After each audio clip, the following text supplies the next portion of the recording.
بسم الله الرحمن الرحيم. The internet and electronic devices were to vanish one day, those who spend their time arguing on social media and belittling and sidelining ulama would have nothing to do but sit and play in sandboxes in their parents' backyards.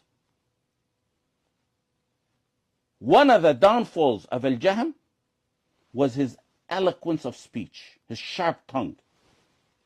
And that led him to constantly engage in debates. He had a deep passion for arguing and debating. And he had a sharp tongue to go along with it. Had he been alive today, he'd spend hours on TikTok Live with his buddies, confidently pushing his misguidance without a pause. How many people risk their faith by entering into disputes and fruitless arguments that yield nothing but hardened hearts and weakened iman and loss of shame, and showing off that they have no knowledge to back up their statements? Umar ibn Abdul Aziz said, "من جعل دينه عرضا للخصومات أكثر التنقل." Turns his deen into a tool for quarrels, for disputes, for debates. He'll find himself constantly shifting positions. That's one of the reasons why within a few years of being on the truth, on the guided manhaj, some people abandon the manhaj and start seeking something else in life.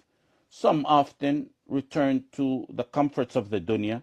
Some fall into extreme irja. Some fall into ghulu.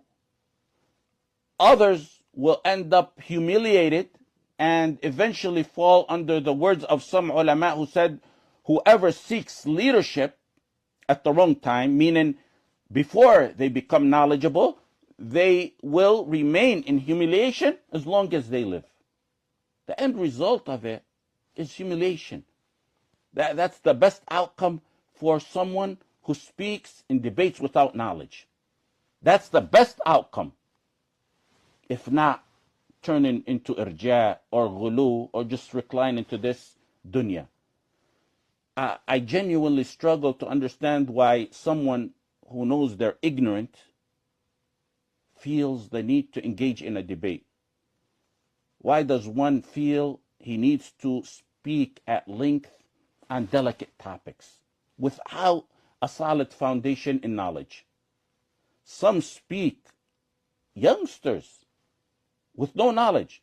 They speak on matters so serious that if Umar ibn al-Khattab radiallahu anh was alive, he would have summoned the veterans of Badr to deliberate over those matters. Not over the topic they're discussing, but rather over every other statement that they loosely utter. What's the rush to dive into such intricate matters? Why not take time to learn properly and humbly from the ulama?